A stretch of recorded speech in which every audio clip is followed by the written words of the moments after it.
The Prophecies of Hermes. Pure Philosophy.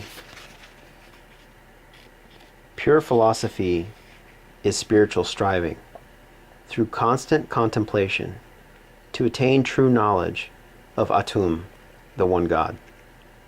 But speaking now in prophecy, I say that in time to come, no one will pursue philosophy with single-mindedness and purity of heart.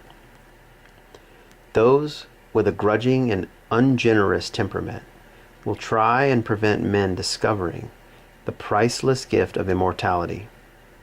Philosophy will become confused, making it hard to comprehend. It will be corrupted by spurious speculation. It will be entangled with bewildering sciences, like arithmetic, music, and geometry. The student of pure philosophy studies these sciences not as fanciful theories, but as devotion to Atum, because they reveal a universe perfectly ordered by the power of number, because measuring the depths of the sea and forces of fire and magnitudes of physical things leads to a reverent awe at the Creator's skill and wisdom, because these mysteries of music bear witness to the unsurpassed talent of the supreme artist, who has beautifully harmonized all things into a single whole, suffused with sweet melodies. To simply love Atum in thought with singleness of heart, and to follow the goodness of his will, this is philosophy, unsullied by intrusive cravings for pointless opinions. But I foresee that, in times to come, clever intellectuals will mislead the minds of men, turning them away from pure philosophy. It will be taught that our sacred devotion was ineffectual, and the heartfelt piety and assiduous service with which we Egyptians honor Atum was a waste without reward.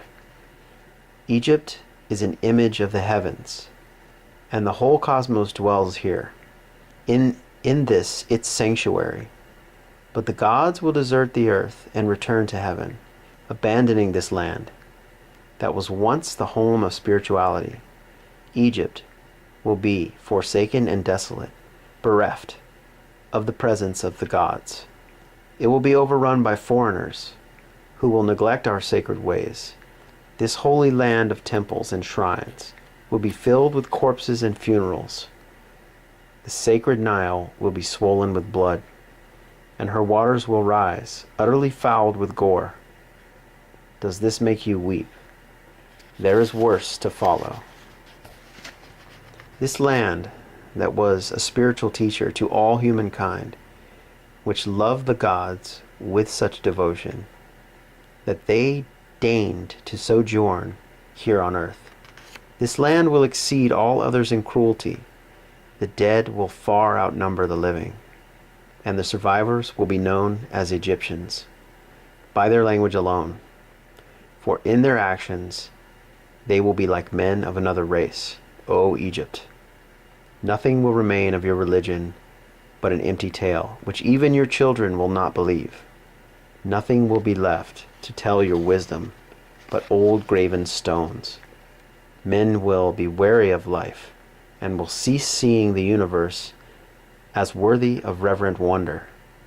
Spirituality, the greatest of all blessings, will be threatened with extinction and believed a burden to be scorned. The world will no longer be loved as an incomparable work of Atum, a glorious monument to his primal goodness, an instrument of the divine will, to evoke veneration and praise in the beholder. Egypt will be widowed. Every sacred voice will be silenced. Darkness will be preferred to light. No eyes will rise to heaven. The pure will be thought insane, and the impure will be honored as wise. The madman will be believed brave, and the wicked esteemed as good. Knowledge of the immortal soul will be laughed at and denied. No reverent words worthy of heaven will be heard or believed. So I, thrice great Hermes, the first of men to attain all knowledge, have inscribed the secrets of the gods in sacred symbols and holy hieroglyphs on these stone tablets, which I have concealed for a future world that may seek our sacred wisdom. Through all-seeing mind, I myself have been the witness of the invisible things of heaven, and through contemplation come to knowledge of the truth. This knowing I have set down in these writings.